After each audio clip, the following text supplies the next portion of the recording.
Hello and welcome again to another episode of Front Seat to Climate Change. I'm your host, Dawar Butt. Today we're talking about something that's impacting all of us. Flooding in the city, urban heat buildup, air pollution, reduced green spaces. The overall structure of our cities is changing. And particularly because of climate change, urban environments are becoming much more risky and also prone to impacts of climate change. Cities aren't just growing, they're heating up, they're choking with air pollution. Cities like Lahore, Karachi, across South Asia, Delhi, Dhaka, these cities have become poster childs for various impacts of climate change. And this is why it's important to really look at it as a lens from the urban angle as well as the environmental angle. These cities are expanding rapidly. Concretization, poor urban planning, cutting down of trees to clear space for housing. We've seen these things. And what are the impacts now and what can we do about it? So let's start with what's going wrong. Across Pakistan, we're seeing the same pattern being repeated. Cities are expanding, poor urban planning, or the lack of implementation of a master plan, and these issues have been repeatedly highlighted by academics and experts. We're going to talk to Dr. Ahmed, who is the director for Center for Disaster Management at the University of Management Technology in Lahore and has a keen interest in impacts of climate change on urban environments. And I think given that your background is primarily in disaster management, I think one thing that we do hear frequently in Pakistan is that a considerable amount of precipitation happens over a city like Karachi. It's conveniently pointed out, that this is climate change at play. But growing evidence does suggest that we've had similar events in the past, maybe with a change of intensity of a few percentage points. But there is a role that I think poor planning is playing into worsening these impacts. How do you see this, and to what extent do you think that this is climate change at play, and what are the other factors sort of contributing to this? That's a really good point, and I think I've had this discussion with many researchers and academicians. Recently, I was having this discussion with Professor Ilan Kelman from UCLN. He was also of the point that it's really easy to blame climate change, but it really works. Let's say if something terrible happens, like in 2021, in E11 there was flooding, and immediately the sound bites that were coming out of the government, everybody was starting to blame a cloudburst, and it was sort of it's easy because it misdirects the attention of the public towards something which has to do with the natural phenomena or even climate change, something that we have started to say that this is entirely not in our control. But when you really look into it, every disaster comes at the intersection of the hazard itself and the vulnerabilities, the latter which is entirely in our control. So, and that is a combination, let's say, of physical vulnerabilities, long-term processes of misgovernance and poor governance. So we conveniently start to neglect what we could have changed to avoid it, or we what we did to create that disaster, and we start blaming on climate change, and we start blaming on the natural phenomena. So it's one of the oldest things, which is happening not only in Pakistan, but it's a sort of it's like a playbook that almost every government follows across the world. So we have to really come out of that mentality. And in the case of the E11 flooding in 2021, it was a clear case that that was one sector which was developed by let's say, the CTA doesn't really own it, and it was real estate agencies and people who had really focused on prioritizing short-term gains over actual urban development that led to that disaster. So it's really whenever you hear something being blamed on nature, we should really stop and look at it whether it's actually nature or it's just our poor planning or just our failure to anticipate the obvious. Um, as you mentioned that there is a big factor of poor planning in the case of E11 in Islamabad is one of those. Do you think that these realities of poor planning are reversible, and to what extent are these reversible? Are there Do we need new master plans for these communities entirely? Can we go and pick and choose that these fixes here and there can mend this area? And of course, Islamabad is not one example. We have issues like urban heat buildup, which are affecting most of Punjab and Sindh at this point, even parts of the plains of KP. Similarly, now you have air quality issues. Again, wherever urban development has really accelerated, we have urban air quality issues. And then lastly, then you have the flooding as well. Whenever a rainstorm comes, we know that monsoon has always been a part of this part of the world, and monsoon can be variable to a certain degree over the years, but heavy flooding was certainly not a phenomena that we used to see year after year. So we know that these different aspects of particularly urban centered, slow onset and also sudden disasters are becoming much more common. So how do we really start tackling these issues, maybe in terms of these three particular examples, but also other urban issues that you might have seen? Okay, so what I wouldn't. There's lots of work happening across the world to fix these kind of problems, and there's a huge shift in the approach towards this problem in general. And now you see words like regenerative urbanism, and you see, let's say, Indonesia has developed its own new capital, Nusantara, and they're trying to really incorporate regenerative urbanism in that design, trying to make sure that there's a rewilding concept that is trying to repurpose areas which were destroyed in the past, and trying to fix them so that there is a restoration happening to the natural state, and trying to offset what they were doing in the urban development process. So we there still a lot of opportunity for us, because let's say I just came back from Karachi, and the city feels like it's in a perpetual state of reconstruction, or everything is just under construction all the time. So whenever all of that urban development is happening, uh, whenever you're planning for such urban development, let's say you're redeveloping some roads or infrastructure, you should look into ask two questions. The first one is really simple. Are we trying to reduce existing climate related risk? And the second should be, are we actively uh, trying to reduce existing risk? So let's say we are looking at two things, trying to address the existing risk over there, and making sure that we don't add any risk from our own activities. And one of the examples was when recently, a few years back, they remodeled Nagan Jurangi, and there was a waterway over there, and they narrowed it really, just to channelize it, but actually effectively reduce the cross section of that channel. And the next time it rained, the entire place was flooded. You couldn't really tell where was the drain, where was the road. And the unfortunate thing was, we had spent billions of rupees remodeling that entire intersection. And that is, it seems to be a recurring theme. Whenever you look at places where we have spent a lot of taxpayers' money to create new infrastructure, like some new mass transit system, or new road infrastructure, underpass or overhead bridge, we end up increasing risk rather than reducing it. So it seems to be a very unfortunate theme, and it's not just limited to urban areas. Unfortunately, I see that happening in other areas. Let's say in highways or motorways being passing through districts which are actually making people's lives more vulnerable rather than actually reducing risk. So that's really the case of trying to incorporate risk sensitive planning, and trying to make sure that climate sensitive planning is happening wherever you talk about large infrastructure projects, especially. But then again, I think it's also boils down to any decision that is taking.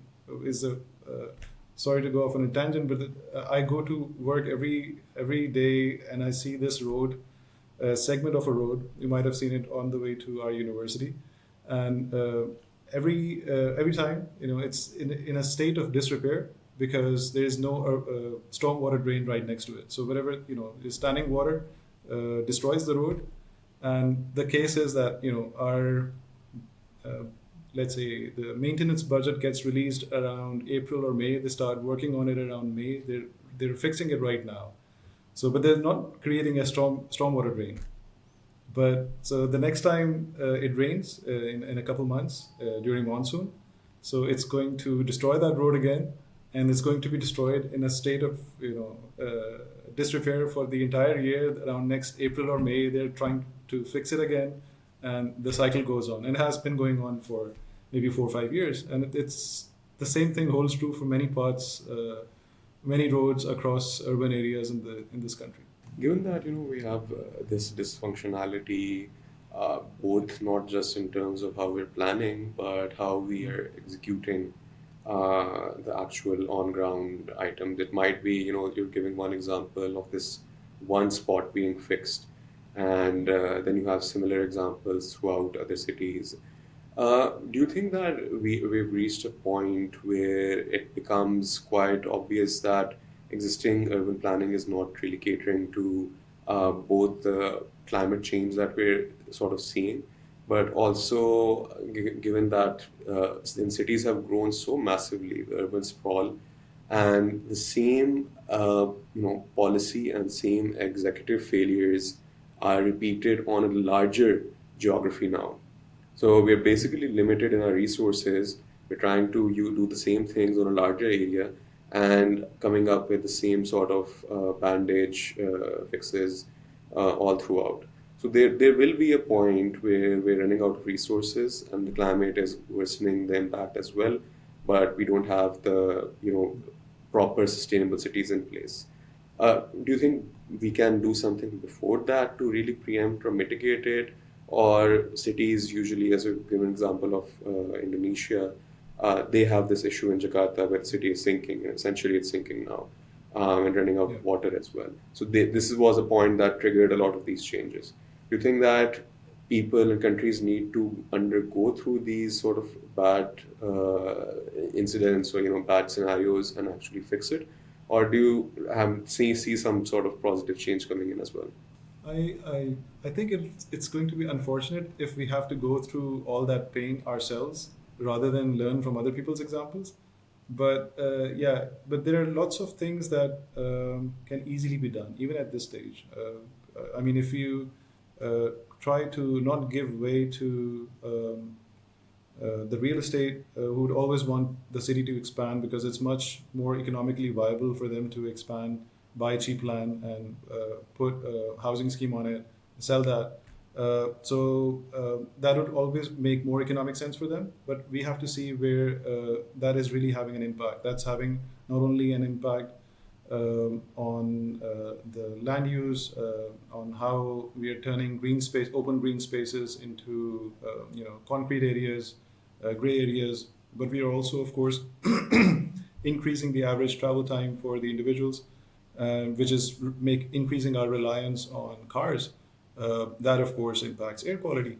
So there's bad choices have a compounding impact, and it's not just on urban flooding, but it's also on the air quality. And we have unfortunately seen a lot of that in all major urban areas, especially Lahore, of course.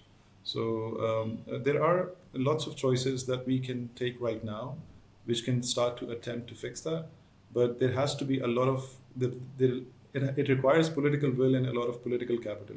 So, and I think that's where the tough choices need to be made. That was Dr. Ahmed, breaking it down for us how disasters in Pakistan, particularly in the cities, are often man-made.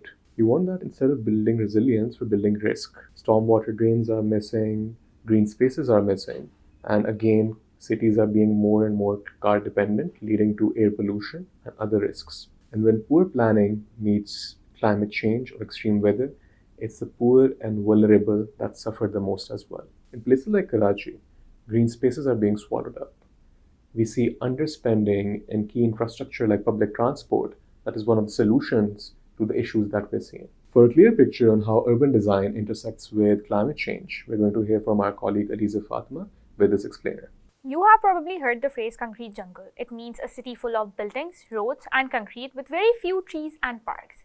These cities can be exciting, but they also come with serious problems, especially when it comes to climate change. Cities like Karachi, New York, and Hong Kong are heating up faster than the countryside. That's because materials like concrete and asphalt trap heat.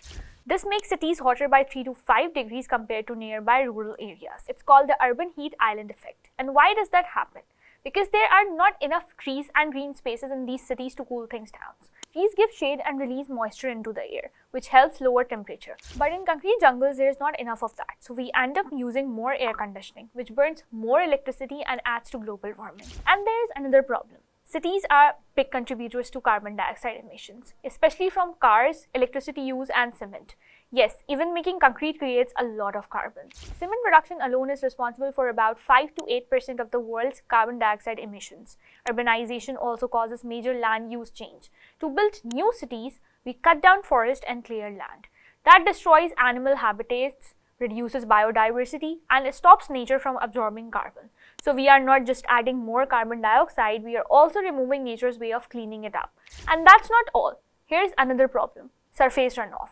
Natural land soaks up rainwater, concrete does not. In cities, water runs off roads and rooftops, flooding streets and drains. This also reduces groundwater recharge, which can lead to water shortages. Urbanization changes the local water cycle, leading to drier soil and even lower humidity, creating what's called an urban dryness island. But there is hope, and it's called nature-based solutions.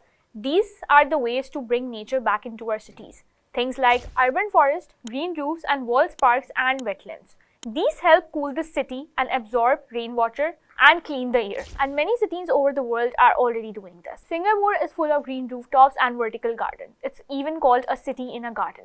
In Milan, Italy, the Bosco Verticale is a set of apartment towers covered with over 20,000 trees and shrubs. Some cities are also focusing on resilient infrastructure. That means designing buildings, roads, and systems that can handle heat, floods, and other extreme weather.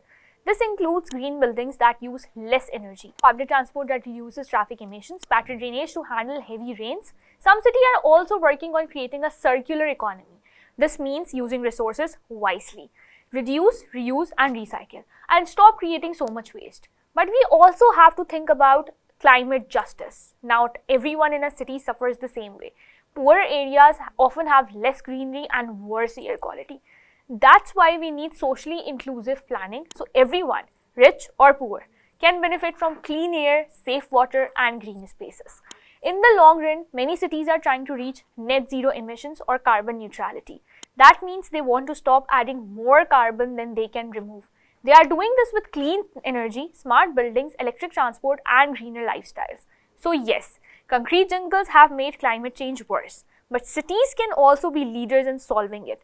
By planting trees, rethinking designs, and building smarter, greener spaces, we can turn these jungles into places where both people and nature thrive. Support local tree planting drives. Ask your city to add more parks and green rooftops. Use less, waste less, and speak up for better planning, because the cities of tomorrow depend on what we do today. That explainer shows us something crucial. Cities are not just victims of climate change, but one of the primary contributors to climate change as well, with all the different activities such as industry, transport, municipal waste burning, domestic cooking, heating, all the fuel use that happens within the urban environment. So how do we fix a system that keeps overheating, that keeps overbuilding, and underspending in key public goods such as public transport? To explore that, I sat down with urban expert and architect Marvi Mazhar to talk about the various solutions that are coming out of her research as well as research across South Asia. These range from neighborhood level solutions to improving the interactions between planners and the communities. We wanted to touch upon the subject of green infrastructure, and cities in Pakistan particularly are lagging behind having an adequate amount of green infrastructure, which ranges from your parks and cooling spaces and everything. What is the primary reason we haven't really thought about it, given that our cities are particularly vulnerable to heat, to flooding, to now issues like air quality? So what is the reason, and how can we increase awareness around it, make it a part of our urban planning process? Thank you, Dawar, so much for inviting me again.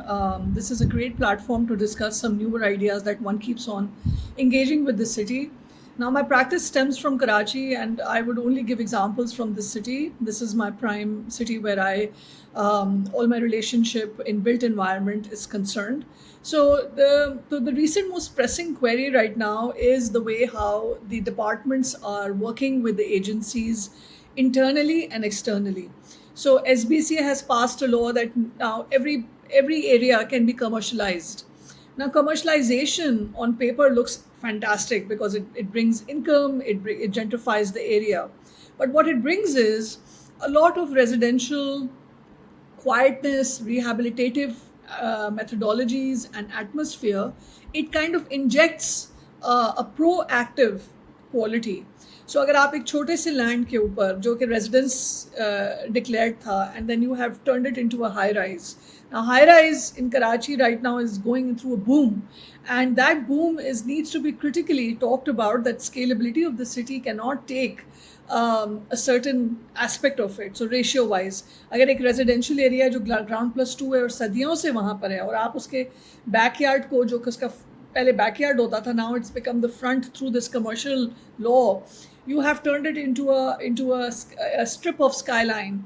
And what it has done is it has compromised the air quality, it's compromised the sunlight, it's compromised the peace of that neighborhood, and it has compromised with a lot of other issues, which is the parking, the outside area, how that is totally vandalized through these ongoing hours. सो आपका सुबह से लेके activity start होता है और उसके कोई timings या कोई पॉलिसी नहीं है जिसमें वो बंद हो जाए जगह या रात को खामोशी हो जाए. You can go on and on if you want. 24 hours की भी दुकानें खुल जाती हैं. तो ये सब चीज़ें जो होती हैं ये एक मास्टर प्लान के तहत आती हैं कि अगर मैंने इस एरिया को डिक्लेयर किया हुआ है कि रेजिडेंशियल जोन है या इसमें हम 30% कमर्शियल कर सकते हैं, तो फिर आप उस तरह उसको रेशियोज़ में रखें. 100% कमर्शलाइजेशन करना, that you are actually destroying the ecosystem of neighbourhoods, you are destroying the zonal quality, you are destroying the living standards of a city. So one point is that how these two things are working together between the department, the construction, and the livability of the city. And these indexes that one says that, Karachi is not a livable city, all generates from this kind of phenomena.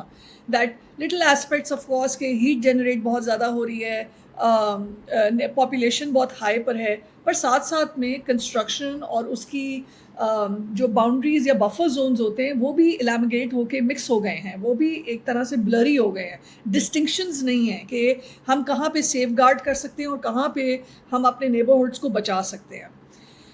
Now, Karachi also has decade-wise a very interesting timeline if one looks into it. It started off with low rises, then it became mid-rises, and the mid-rises were ground+3 or 6 at the most.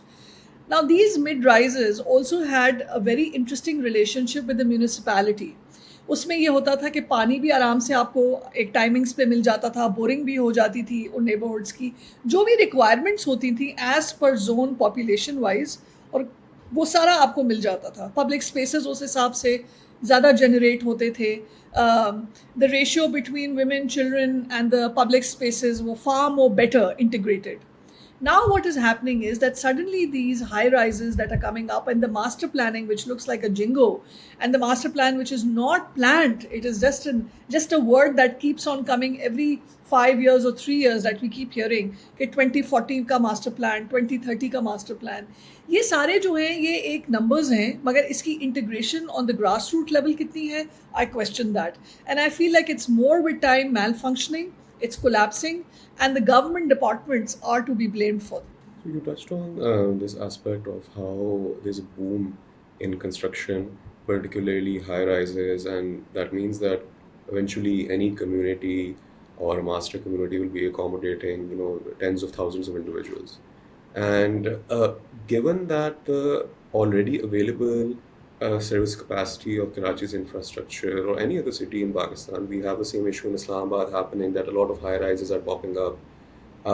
The availability, as you mentioned, parking, that's number one. Everyone likes to own a car because we don't have public transport. And then roads start getting occupied by those same cars that people get. But all the other allied services, you have electricity issues, you have water issues, then for cooking and heating, we already know gas is no longer available in the large cities. So you don't have alternatives to it as well. So how is the capacity being improved? If it is not, what do you foresee happening, particularly from an angle of an architect and a planner, that this is something that we need to focus on? And in case, as you mentioned, that master planning is just a word, and now it doesn't really cater to what the needs are.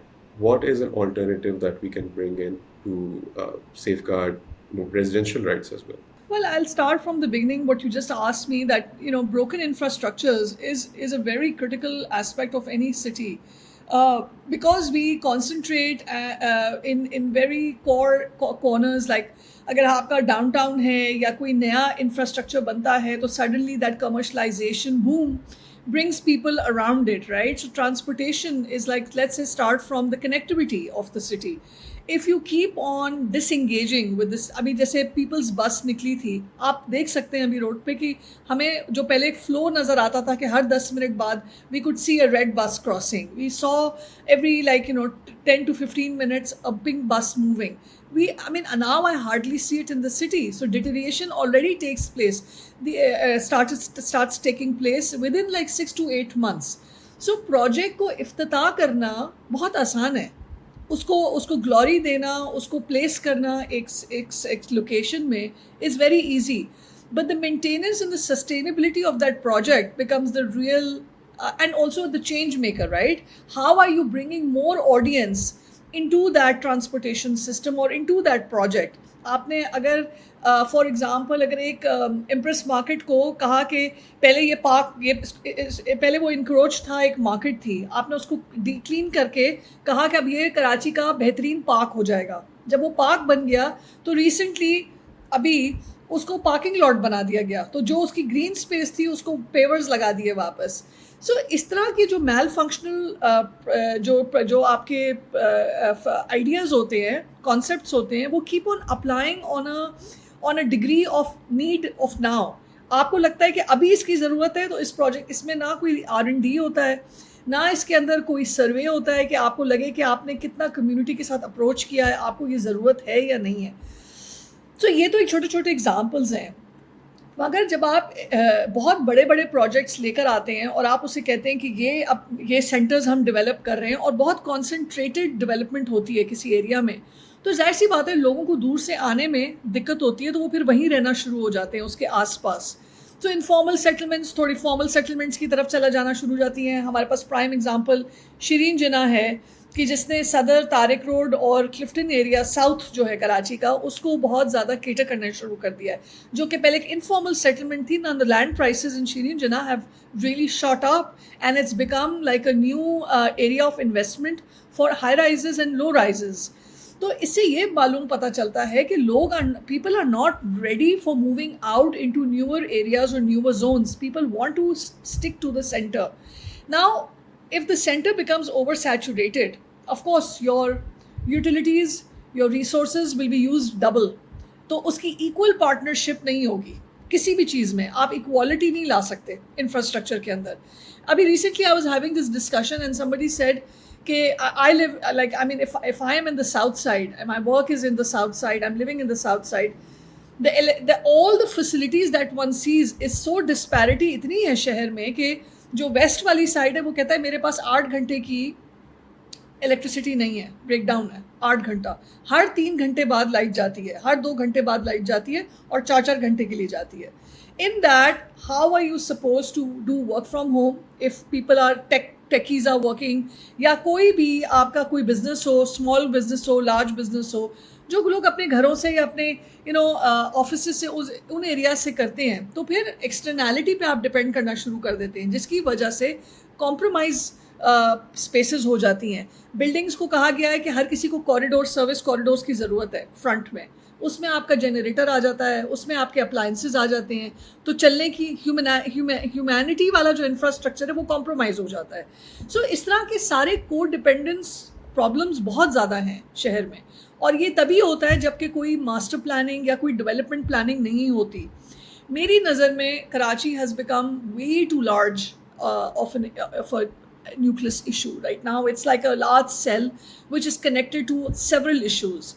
And the best way would be that it cannot have a top down kind of solution. It needs to have a very grassroots, neighborhood level solutions and broken down into more sectors, because I don't think one mayor for the city can fix the problems. We cannot depend on this one person leading. DCs, ACs, yes they are, but then जैसे जैसे नीचे hierarchy बढ़ती divide होती जाती है, power उतना कम होता जाता है. तो ये बहुत ज़रूरी है कि अब हमें सेक्टर्स में, नेबरहुड लेवल में उन जगहों को देखना पड़ेगा और बहुत ही माइक्रो लेंस पे देखना पड़ेगा. एंड हमें और हमें बहुत ज़रूरत है कि जो पहले 70s में मैं सुना करती थी कि नेबरहुड्स में इलेक्शंस हुआ करते थे और वो अपने नेबरहुड से एक बंदे को पिक करते थे to become the representative of that area. उसमें घर घर की प्रॉब्लम्स, इंफ्रास्ट्रक्चर के इश्यूज़, सिक्योरिटी के issues, and also very interestingly transportation, how the buses have to cross from that area for the women and children or the schools access. वो सारा जो data सर्वे जो हम जिसको डिपार्टमेंट को थाम देते हैं और वो नहीं करते अपना काम, वो ग्रास रूट लेवल से आता था उस एक इलेक्टेड रेजिडेंशियल एरिया के नुमाइंदे से. So I feel like that aspect really worked well, and it kind of and I see it in those old neighborhoods like PCHS and PIB colony कि वो अभी तक एक चल रहा है मामला, मगर ब्यूरोक्रेसी ऑन द टॉप इतनी हाई लेवल हो गई है कि वो बेचारा जो नेबरहुड इलेक्टेड रिप्रेजेंटेटिव है has no voice to connect to the top. तो सरसरी तौर पे एक पवेलियन लगाकर किसी का सर्वे कर लेना is not the solution. And we have talked about this in other projects as well कि हमारा एनवायरमेंटल सर्वे इसी बेसिस पे होता है, हमारा नेबरहुड लेवल की इन्फॉर्मेशन इसी बेसिस पे होती है. एक संडे को तंबू लगता है, आप बातें सुनते हैं, आप चले जाते हैं, 6-8 महीने तक कुछ नहीं होता.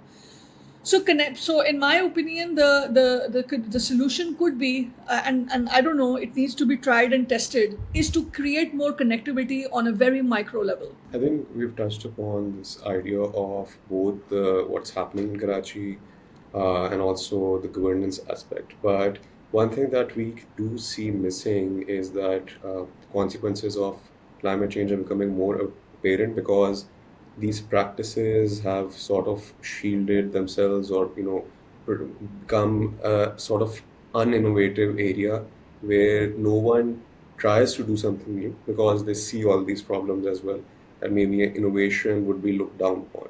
One of the key aspects, as you will know, is how we make the buildings themselves. Buildings while having ground plus 10 stories, that's the idea that people, when they go into building, they might be purchasing it, they might care about how big our apartment is. They're probably not thinking that is this material being used in the building to keep the building cooler? Is the window design more insulating or not? Is the availability of water being reused or recycled within the building complex so there's more water? People don't think about these things. But how do we integrate these new practices into our cities as well? It's happening all around the world, and largely because governments have realized that there's not enough resources anymore, or that the resource use we are doing is resulting in a product that is becoming more and more unsustainable. So how do we bring those into the discussion in construction in Pakistan as well? So Dawar, I am a huge advocate when it comes to institutional partnership, and the most important thing for me while one is thinking about institutional partnership is also experimenting on ground. How many labs in built environment do we have where we are constantly integrating and thinking about if this is a concrete, a material that has been given to us as a form of construction, how many of the architects or the local agencies, developers have kind of intervened with that material and have added another layer to it and said, hey, this reduces the carbon footprint but adds more strength to it and also kind of gives back to the green phenomena. Nothing. We are not talking about materiality. We are constantly engaging with importing material from outside. I see constantly that as an architect, how many agencies get in touch with me through WhatsApp, through calls, saying कि हम आपको samples भेज रहे हैं, engineered wood आई है from Norway. ये आप देखें, इसकी longevity इतनी ज़बरदस्त है, इसकी price ये है. But what happens when I apply this kind of material in my client's house? It looks great for the first 10 years. But if some issue comes across, how do we give maintenance and sustainability to that? Afterward का जो idea है ना, वो इस शहर में बहुत missing है. स्पेनिश टाइल्स लगाना, लग्जरी मार्बल लगाना, लग्जरी वुड लगाना, ये सारी चीज़ें हाई एंड बेल्ट पे तो बहुत सही लगता है. फिर हम जब लो कॉस्ट की बात करते हैं तो उसमें हम उठा उठा के बीम्स एंड कॉलम्स सीमेंट के दे देते हैं. तो आप डिस्पैरिटी देख रहे हैं कि कितना एक स्ट्रेच्ड है, कितना उसके बीच में कोई मिड ग्राउंड गैप नहीं है. एंड मेरा जो सबसे as an architect, my only pressing query is that how are we giving a sustainable plan for the future, and how are we maintaining these infrastructures that are imported from outside? After 10 years, what am I going to do with the engineered wood if something gets damaged? That wood is not available anymore. So do I need to uproot the whole square foot area to place a new one now?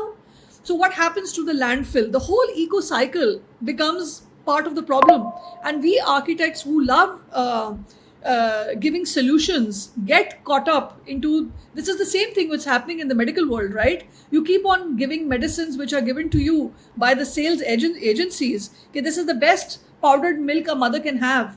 But what are you doing with that? This is a constant commercial aspect that we are selling to our clients. We are not looking into indigenous materiality. We are not looking into local material, how we can make it better international level. How are we constructing this whole 1 million जो घर बने हैं अभी सिंध में? They look great. They look very spacious. They have this idea of a house. But what will it generate in the future? Will it impact the heat system? Because you've given them column, beam, and a house, which is very sturdy for that climate area. Did you do local any kind of environmental study कि जो north of Sindh का जो हवा है वो south of Sindh के साथ कितना डिफरेंट है?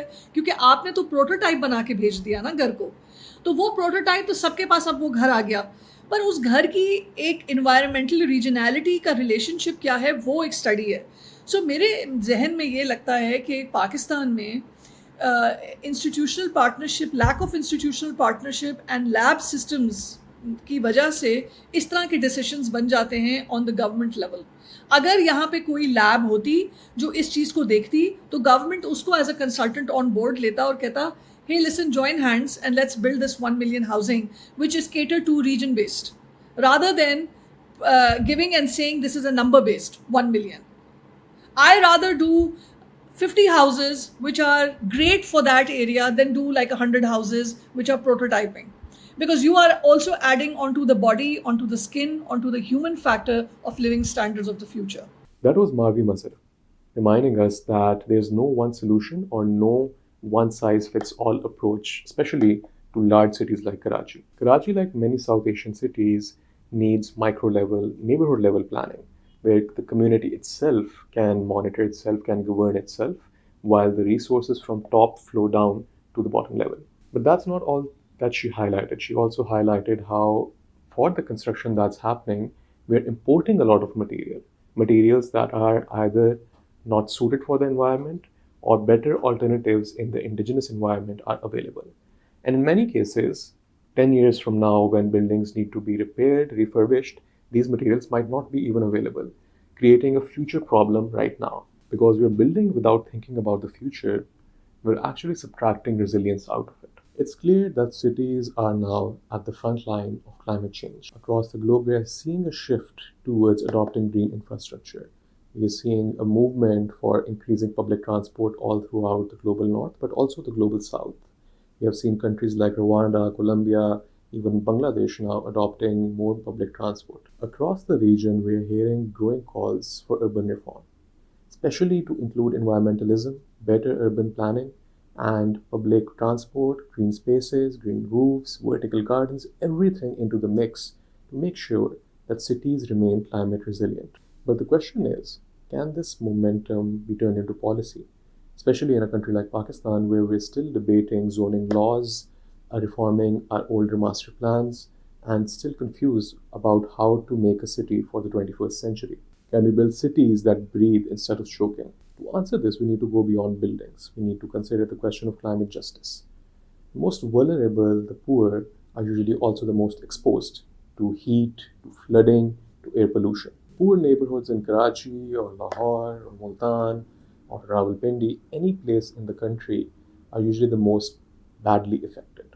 If it's flooding, it's heat, it's pollution, the people living here are the worst affected. Urban heat islands do not raise just temperatures, they increase inequality, which is why any plan for urban planning or our future climate action plans really need to consider the aspect of equity.